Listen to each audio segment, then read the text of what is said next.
center of the universe, the exact center, if you all can believe it, there is a library. Now this library has every book that has ever been written in it, and every book that ever will be written in it. When a new book is penned, it appears in that library, whether by post or parcel or magic, no one's really sure. But it appears in that library at the center of the universe. And with a place like this full of so many books, well, you all know what that kind of place means, right? Librarians. Some of the most important and magical people in the world, librarians. And every single librarian that came to work at this library in the center of the universe had one very important thing in common. They had a question about the universe. Now, some of these questions were so large, cerebral, heartfelt that most of them couldn't actually be spoken with human language, and so it was more succinct to sum up what all of them wanted to say. But they all wanted to know a secret of the universe. And so they came to work at a library in the center of it. This library was headed up by two very important women. One who called herself the head librarian. She's in charge of people, organization of everyone, making sure that their day's tasks get done and that they're all working in harmony with a common goal. The other is called the archivist, and as her name might imply to you, she's more preoccupied with the preservation of the books themselves, their histories, their authors' histories. So these two women, the archivist and the head librarian, worked together in that library for centuries, and over those centuries, the two fell in love. That slow burn, it took centuries kind of falling in love, you know, hands brushing accidentally against each other on top of catalog cards, sneaking peeks at each other through the stacks and then quickly looking away, pretending that they didn't. You get it, right? The two women, they fell in love. And over those centuries that they were falling in love, some other things happened too. Well, perhaps it would be better to say, over those centuries, some other things didn't happen. For you see, though everyone was reading and researching, rereading and asking each other as best they could with human language their questions about the universe, trying to find out some of the secrets of it, not a single person in that library found a secret of the universe in centuries of looking. All of them in a sort of a frenzy, trying to answer someone's question, to see if it was even possible to answer these questions, and not a single one of them did over centuries. You all might be able to understand that all of that work and no results, it can be rather frustrating. And so, no one really bothered at a certain point reading new books when they came in, and everyone sort of gave up on answering their questions. A blanket of melancholy fell over that library, and it stayed there for a long time. Until the head librarian found the Book of Thoughts. She found the Book of Thoughts, and she brought it to everyone, gathered them together in a room at the center of that library, and she said, this itself is a secret of the universe, that in all the world, this book can answer any question you have. You simply have to ask it. She handed the book to the archivist. When the archivist opened that book up, rainbow light shone out of it, sparkled all over the stacks, giving the head librarian time to slip away and allow everyone to enjoy the book. Now, a book that can answer any question you have. I mean, it's exciting, but it's sort of a lofty goal for a book to have, and they weren't immediately buying into it. right? So the librarians started by asking questions they already knew the answers to. Someone piped up and said, "Where are we?" To which the book answered in neat handwriting, "The library." "Who are we?" someone else asked, and the book answered in that same handwriting, "Witches." There was a murmur of excitement there. I know something. Okay. The archivist looked into the book and said, "Why are we here?" To which the book wrote in that same neat handwriting, "To understand." And with that, everyone was off, asking all of the questions that they had, taking the answers and crystallizing them into ways to live by. For 3 days, they all slept in shifts, asking questions and then filling each other in on the answers. It was the craziest witch librarian slumber party you ever did see. And after those 3 days, everyone felt like they finally had enough answers for now to be able to go off back to their rooms and get a proper night's rest. That left the archivist with the book, and again, as her name implied, she wanted to make sure that it would be kept safe. So she conjured a glass box in the center of that room and put the book inside, locking it away with her magic before going to the room that she shared with the head librarian. When she opened the door, the head librarian was on the floor, asleep, surrounded by parchment and covered in ink. The sound of the door woke her up, just in time to see the archivist grab a piece of paper from her foot that said in neat handwriting, "The library, which is to understand."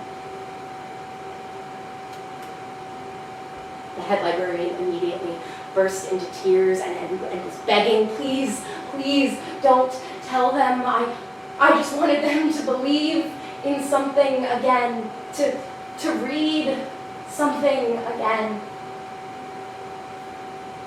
The archivist looked at her love on the ground sadly and fondly. She bent down and kissed her hand, saying this was not the way. They are going to let that book think for them.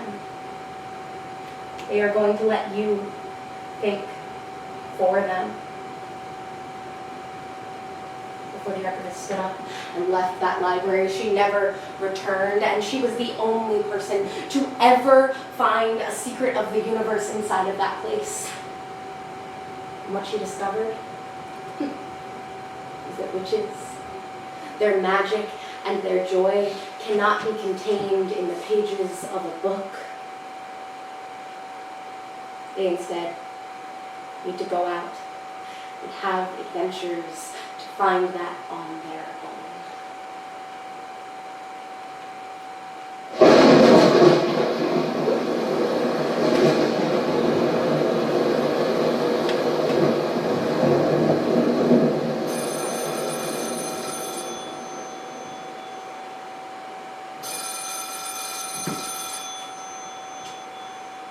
Yeah. Fine.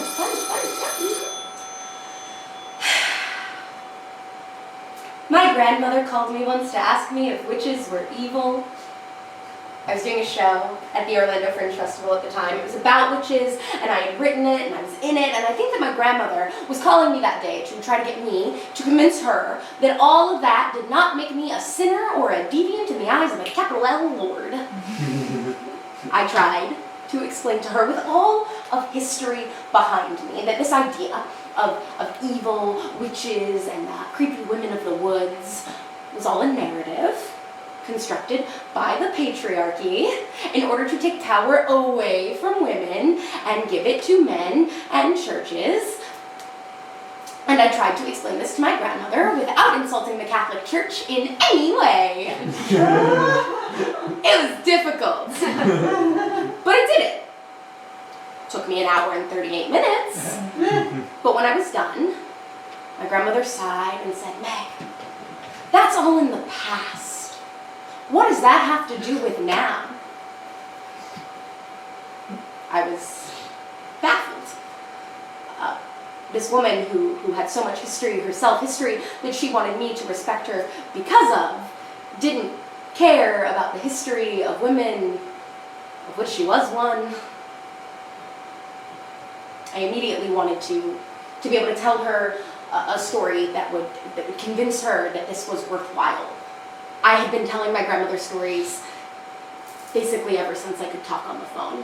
She lived in Virginia and I lived in Florida, and so we spent most of our communication via the telephone, and I would climb up into my top bunk. I was an only child, but I had bunk beds. I don't know, my mom's weird. And the top bunk was full of my stuffed animals. So I would climb up and I would get inside of the stuffed animals and I would talk to my grandma on the phone and tell her all about magical worlds and adventures that my stuffies were definitely going on in real life. I did that for years. But at some point, I got too old for it. It didn't feel like something I was allowed to do anymore. And so I stopped. I talked to her for shorter periods of time on the phone, just telling her how school was and then trying to get off the phone as quickly as possible. But that day, I just really wanted to tell her some kind of magical story that would make her be like, yeah, I like that one, and it's about witches. Unfortunately, the only story that I could think of was one from that show I was doing in Orlando, and I didn't think that my grandmother would particularly like it, and I also thought that it probably insulted the Catholic Church in some ways, so I didn't tell her that story. But I have you all here. Thought you might indulge me. So.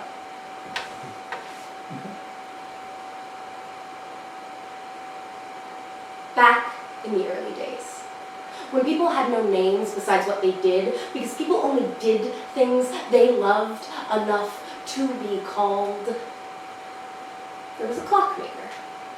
Now the clockmaker did not sell clocks, then she'd be a clock seller, and no one really likes the idea of having seller in their name, so she made clocks. And she did so whenever she pleased by a light hanging low on the horizon.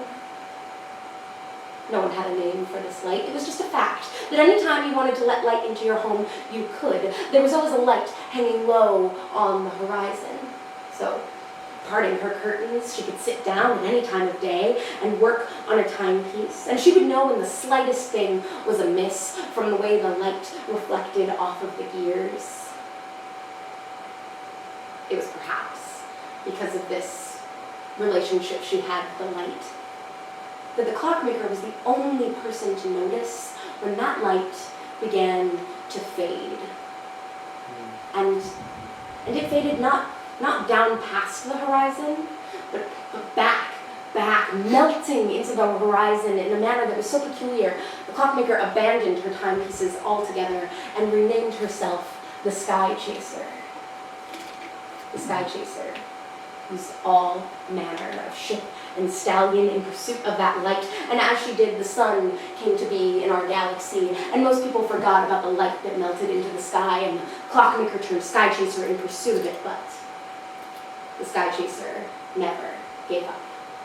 Not until she found that light. She found that light at the center of the universe in a little town before towns like that had names, floating in the middle of a cobblestone street. And she found that light wasn't really a light at all, but a flame. And not just one flame, but two, burning at the ends of a wax candle, very, very hot and very, very bright, melting that candle. And so this woman who, well, at that particular moment had no name, had very little time to think of a solution. So she, without much thought, grabbed that candle at the center of the universe and snuffed out one flame, sculpting it into an end.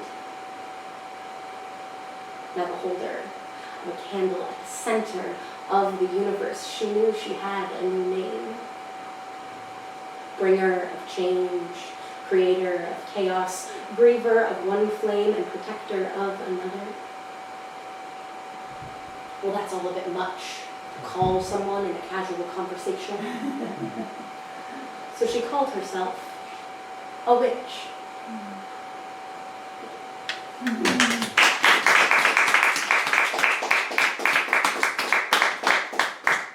But that's all in the past. What does that have to do with now? Earlier in that phone call with my gram, she had told me that she was done traveling. Now this woman has so many frequent flyer miles that she redeems them for gift cards, and then she gifts me those gift cards for every single Christmas, Valentine's Day, birthday, Arbor Day months when the points were going to expire. And she's done traveling. She can't come to see my shows anymore, much less go on her own grand adventures. It felt, when she told me this, like she was admitting something to me for the very first time. It felt like she was telling me that she was feeling too old to do something. And so she wanted what a lot of old folks want, what a lot of people want in general, I think, to hear someone she loves tell their story while she's still around to hear it. And it was clear, after my 98-minute TED Talk on witchcraft and feminism, that she did not want to hear an honest story. She wanted me to take her on a trip. So I did. I thought up some things, called her a different day, and told some things that I thought she would like, and that hopefully wouldn't insult Catholicism. The first of which was a story about the first witch, who in the craft we call the maiden. Once there was a little girl, about yay high. She had curly hair that bounced everywhere she went. Everyone in her town loved her, even though they only saw her before noon. Running through the market stalls on Saturday mornings, on Tuesdays and Thursdays at the schoolhouse, learning reading and history, but she was never back at the schoolhouse after lunch for mathematics class, and she was never with the other children on Thursday evenings at the town hall meetings playing games. It was at one of those Thursday town hall meetings that the school marm found herself worried about the little girl's maths education. She decided to take it up with the little girl's father, who was about yay high. I will teach her maths on Friday mornings. Thank you for bringing it to my attention. That was not the answer the school marm had been expecting. For a single father to care at all about his only daughter's maths education, it was tender, sweet. And the very least she could do would be to bring him some school books from the school that he could actually use to teach her said maths education properly. So that's exactly what she did. The next day she went over and she collected some books from the schoolhouse and she took them to the little girl and her father's home. Their house was next to this big hill that was perfect to watch the sunrise from, but by the time the school marm got there, it was about 2:30. The sun was already up in the sky and the whole place was quiet. As she stepped up onto the porch, she thought she heard from inside a faint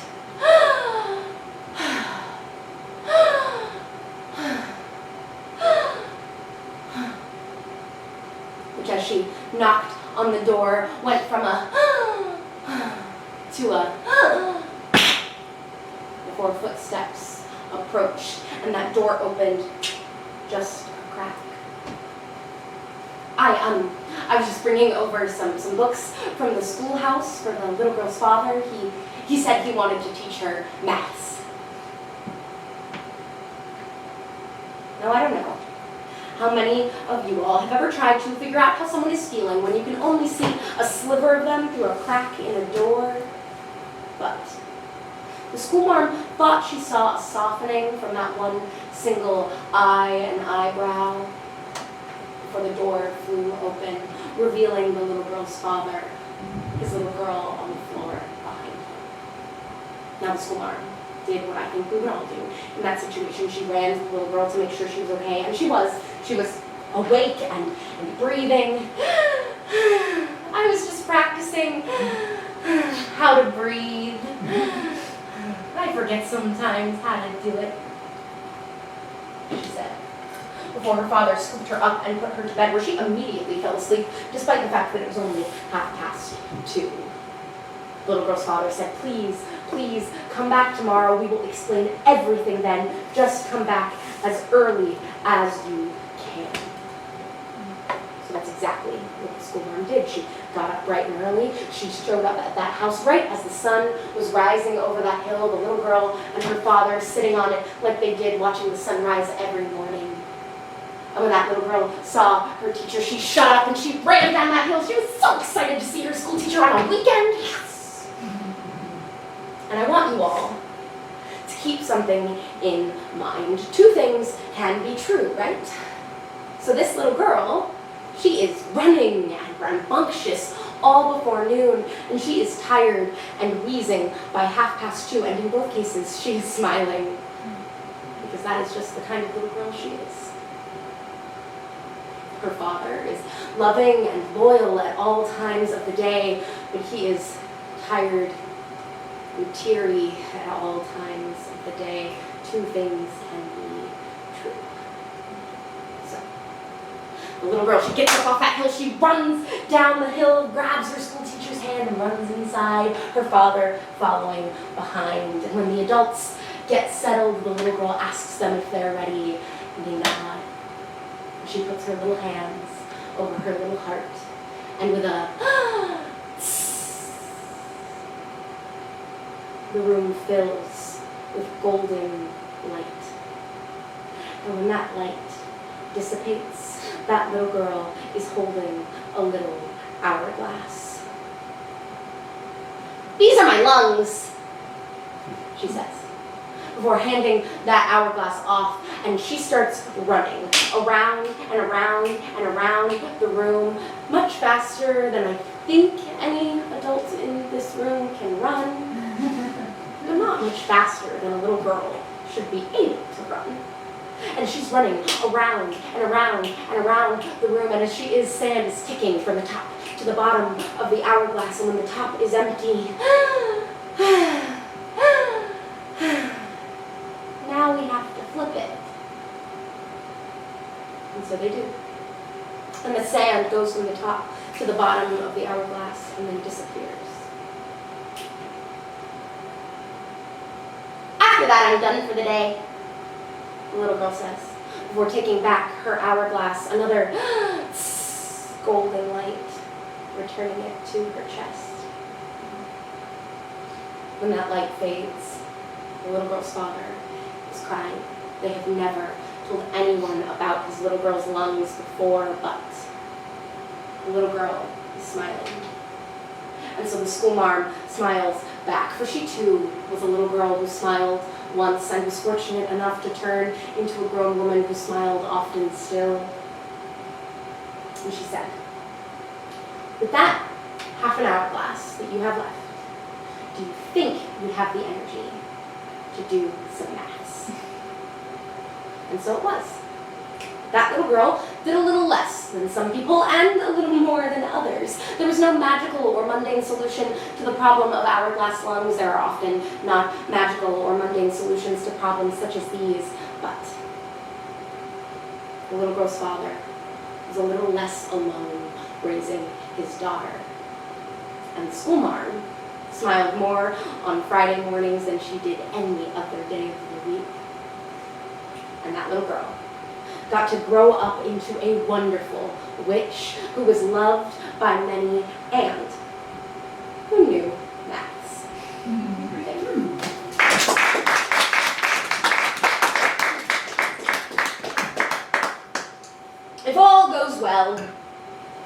girls grow up. They don't all want to become mothers, but for some reason in the old pagan cycle of witchcraft, after the maiden comes the mother, and so for the second story that I told my gran, I decided to call it The Maiden and Her Ma. There was once a maiden with hair the color of starlight. Well, perhaps color isn't exactly the right word. It would be more appropriate to say there was once a maiden with hair starlight.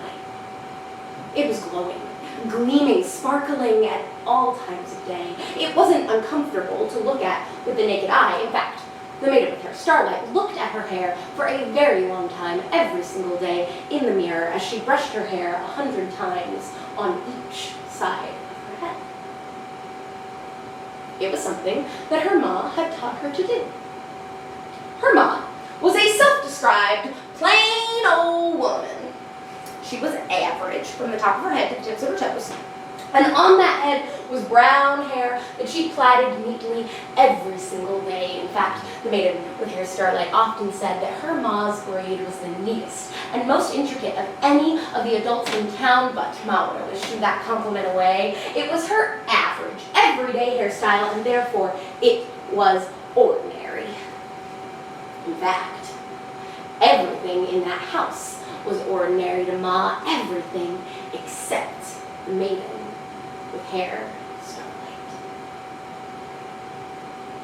To really understand the significance of this fact, you all need to hear another story, a story within a story, but you didn't see that one coming.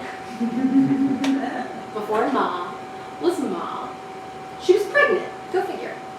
And the year she was pregnant was a very difficult year for the town. There was a drought, which led to a famine, which led to a lot of folks not making it, including Ma's father and husband. But Ma still had so much hope. Hope for the world and hope for her baby. She would go out and lie in the fields thinking about all that hope as the clouds went by, as the sun set, and she could count the constellations at night. One day, when Ma was very, very pregnant, probably too pregnant to be going out and lying in fields, she went out to lie in the fields, and she saw a shooting star. And she turned all that hope she had into one singular wish. I wish for my child to be perfect. Ma made this wish, and no others every single day for the rest of her life. She made it every morning out loud as she kissed a hairbrush and handed it to the maiden with hair starlight, who would brush her hair 100 times on each side. It was Ma's motherly intuition that brought this routine about. The idea just popped into my head the second you were born. Something told me, teach your daughter to brush her hair 100 times on each side, to be friendly, to lie in the fields, and to listen to her mother. And so, after the maiden with hair starlight was done brushing her hair 100 times on each side, she went out into town to try to be friendly. Keyword, try. For you see, though the maiden with hair starlight's hair was not uncomfortable to look at with the naked eye, she was rarely ever looked at. She would walk up to people and they would just look away. She would try to talk to someone and they would avert their eyes. She wasn't really sure why people were doing this. It was just sort of something that kept happening to her. The people who were doing it actually didn't know why they were doing it either. It was just sort of a gut instinct that the maiden with hair starlight should not be part of their story, and therefore she wasn't part of anyone's story. She barely had a story of her own. So she would go out into town and people would look away. She would go to the bakery where the baker would sell her a scone to her shoes. And then she would take that scone and she would go out and lie in the fields. Her hair would get tangled in the grass and she would wish that there was a river that she could splash in and cool off. Maybe there'd be fish in the river she could feed bits of scone to. Maybe they'd be her friends.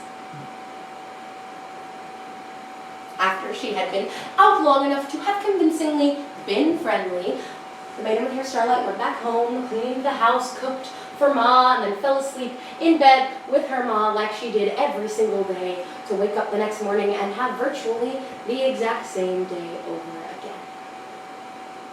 Until one day, the maiden with hair starlight, after brushing her hair 100 times on each side, she decided that she wanted to plait it. Now, I don't know how many of you have attempted to braid your own or someone else's hair, but if you think back to the very first time you tried to do it, braids are sort of notoriously tricky and have a bit of a learning curve. And so while I can stand here and braid my hair and talk at the same time, and it looks halfway decent, and if it doesn't, you will not tell me. The maiden with hair starlight quickly turned her hair into a bit of a starlight rat's nest and called her Ma to help her. Ma just laughed and then kissed that hairbrush, trying to give it back to her. But Ma, I was trying to braid my hair like yours. Like mine? Why on earth would you want to look anything like me? I am average. You are extraordinary. But my hair gets all tangled in the grass when I lie in the fields, and no one looks at me when I go into town. I just thought maybe if I tried something a little different, things would be, well, a little different. Couldn't you just braid it for me just this once? Ma looked at her daughter in the mirror sadly and fondly.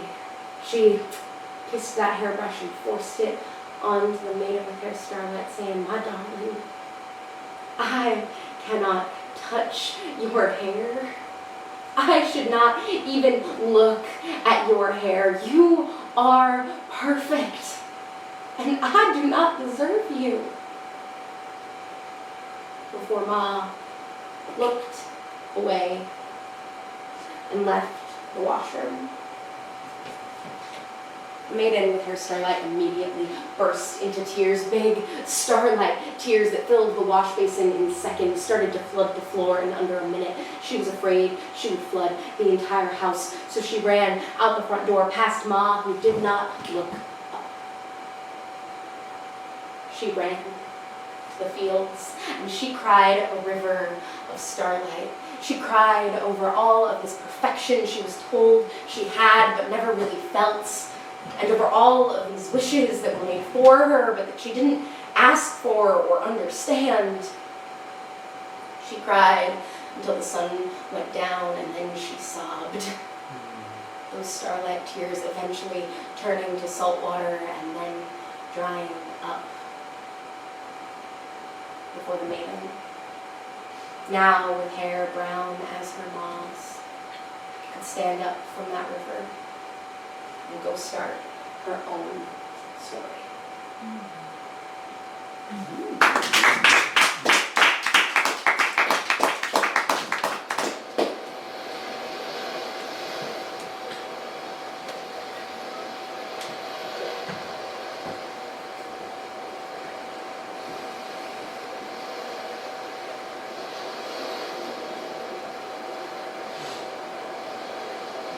And the ageless witch of glass stood at the edge of the water. And when the sun came over the hills and reflected off the waves, but I'm getting ahead of myself. I was an adventurer, and I was in search of the secrets of the universe. I think there is one thing that is universally true about all of us. At some point on our line of time on this here earth, we all want to know at least one answer to at least one secret of the universe. But I wanted to know them all, which led me to adventuring. I can tell you a million stories. Like the time that I was traveling with a pirate crew, their captain almost cut off my head before he cut out my heart. Don't worry, he gave it back. Which in some ways hurt worse than him taking it. Or I can tell you about the year I traveled with a bard who only knew a single note. They were terrible at their job. No one ever tipped them. But they loved it. So you could hardly blame them for going hungry or playing the same sad E minor under every poetic lyric. But the story I want to tell you all is about the ageless witch of glass who stood at the edge of the water, and as the sun came over the hills and reflected off the waves.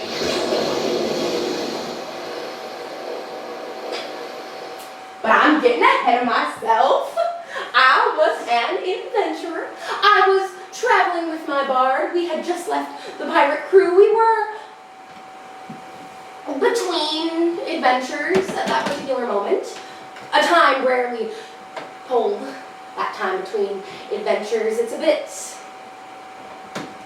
melancholy, if I'm honest. But we were walking together along the beach, and we found this little Cape Town, the seaside inn. Seemed like the perfect place for me to heal my wounded heart, and my bard to, I don't really know, maybe they learned a new chord, maybe C, because we were by the sea, and it seems pretty easy to play on a ukulele. I don't know, I wasn't preoccupied with my bard's situation. I was an adventurer. I couldn't be hanging out with some musician who didn't know what he was doing. I was on a quest. I needed to be out there on the beaches, finding the next adventure, and that was where I saw her. Now, I'm only telling y'all this because we're friends, and you would never make fun of me, right? Right? Right. But I thought that she was a statue at first. I was bent down looking through the sand, trying to find some sort of informational plaque that would explain why she was here when... Rise, my child. Statue can talk. Fun. Why do you come to the crone? Statue has a name. The crone. Cool. But before I could answer the crone's question, the statue moved. More fluidly and elegantly than a human of flesh and bone could move. She moved and revealed herself to not be a statue at all, but an ageless witch of glass. But when she stood at the edge of the water, and the sun came over the hills and reflected off the waves. Why do you come to the crone? And so I told her that I was an adventurer, and I had fallen in love, but my life was not for loving, and so he had let me go, and I was finding it harder than ever to adventure nowadays. I told her everything. Basically my whole life story, and as I spoke, a storm began brewing, the waves got louder and wind kicked pebbles up at us, and the crone moved to shield me with her glass body. When my words gave out and I had nothing but tears, she wrapped me in her glass arms and said, "There, child. There is no shame in feeling pain. Life hurts us all sometimes. But you seem unbreakable. What do you know about pain?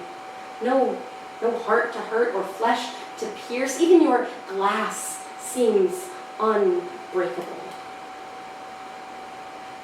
And that was when the crone decided that she should tell me her story.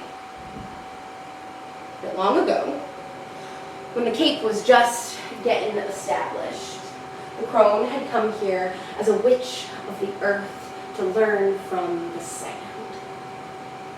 Now, if you all didn't know, sand is spectacular. No, really. The ancient Egyptians thought that it had medicinal properties, and they would use it in hot sand therapy. The ancient Celts, some of them thought that the fountain of youth ran not with crystal waters, but with individual crystals of sand. Even from a purely scientific perspective, sand is pretty cool. It's an entire ecosystem living under what is essentially just crushed up quartz. And you know what quartz is to a witch, don't you? A divine crystal, capable of amplifying the caster's energy and grounding them in the current moment. And our crone was a witch of the earth who had just traveled here for 2 months on a boat. When she got to that shore, she needed some grounding. And so, she performed a ritual. She asked the sand if she could, and the sand gladly answered back. It's always proper to ask before you just go about doing things. So she asked the sand, and it said yes, and so she took that sand. And she scooped it up and put it into her boots. She scooped it up and packed it into her boots, and then she just settled into her new home. When she was done, feeling a lot more grounded, a lot more herself, she decided to go out into town and do what she loved to do best, which was to help people. She had just met a lot of people for 2 months on that boat who were now her new neighbors, and she was sure that some of them could use help. And in fact, there was a shepherd and his son, a shepherd in training, if you will, who had lost almost their entire flock on the journey here. They were down to just 1 sheep. Not much of a flock to train a shepherd in training on. But crone could fix that. She knew fertility potions, and she could happily expand the flock. She went and tried to find the shepherd or his son, and she found the young shepherd in training taking that 1 sheep about the town square, just doing well, I guess it's not circles, I guess it's squares in the town square. And she told him what she could do. When she was done, that little boy looked up at her and said, "Liar! You can't do that! Stop telling lies!" Before he ran away, leaving our witch of the earth confused and on fire. Not a dangerous amount of fire. She could stomp it out with her boot, but it was odd. Though she supposed children were odd sometimes. And she probably should have asked the adult in the situation anyway. So she went to where she knew the family was staying, and knocked on the door, and the shepherd opened up. She made her proposal, and he said, "Stop making fun of my family, witch. You can't do that, liar." Before he slammed the door in her face, leaving our witch confused and on fire. Not a dangerous amount of fire. She could stomp it out with her boots, but it was odd. Though she supposed odd parents made odd children, and it had been an odd day. So she decided to go back to where she was spending the night. She sat down in bed and took off her boots. Tried to take off her boot.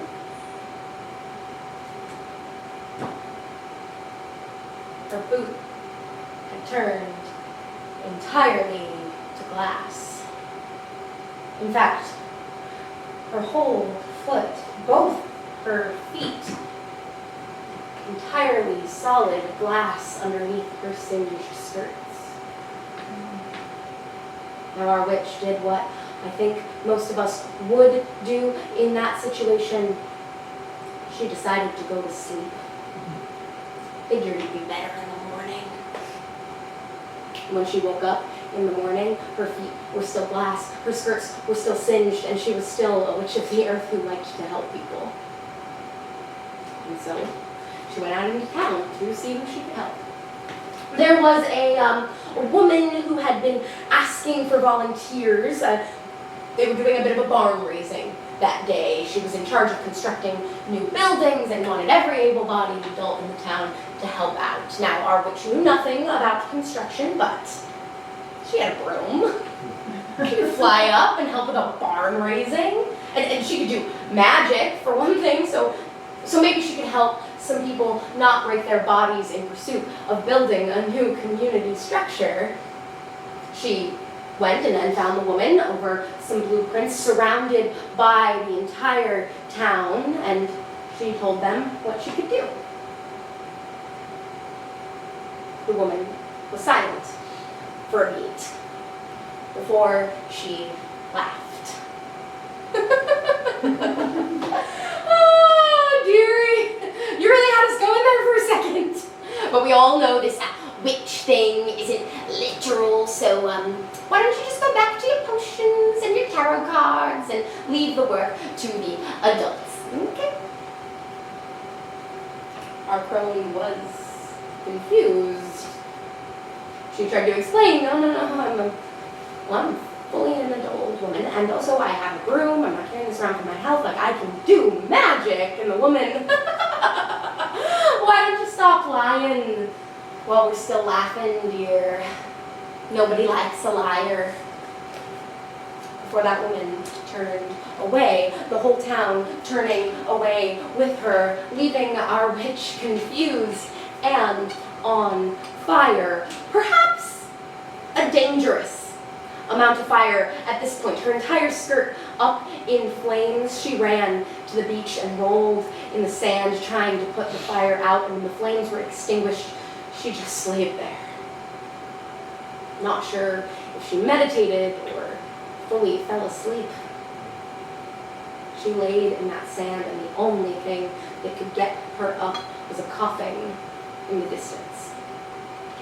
She heard someone coughing persistently in the distance, and she felt like she should go see if they needed some help, so she stood up and brushed off her skirts.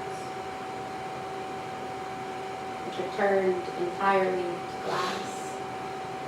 Glass now from the waist down and covered in sand. She went to see what all the coughing was about, and it was a woman who was seemingly dying just from dehydration.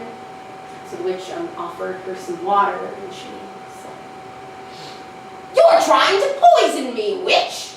I would rather die than listen to your lies." And so, she did. Right there, in front of our witch, the woman just died, leaving our witch confused and on fire, entirely engulfed in flame at that particular moment, holding a glass bottle of water. She took some sand off her shoulder and sprinkled it in the bottle, turned it 3 times, and then poured the concoction out on that dead woman's body. She did not realize until she was pouring that bottle that she had turned entirely to glass. She saw her hand transform and that dead woman come back to life. Meaning that woman got to be the very first person to see our crone in her full glory as the sun came over the hills and reflected off the waves. Light passing through the ageless witch of glass and refracting, creating rainbows of dancing light that went all over town, that light on every single surface, every single street. Every person in the town could see that rainbow light. And so every person knew in that moment witches are real.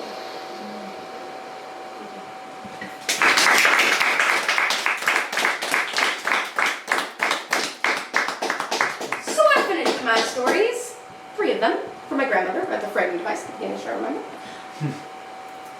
And I waited to see what she would say. She said nothing for a while. I thought that maybe she had fallen asleep, which would have been okay. I could just tell her the same stories tomorrow then.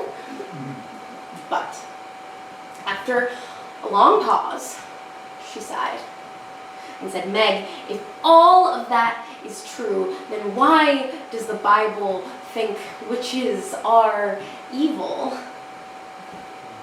And I said, "Graham, the Bible doesn't think. It's a book."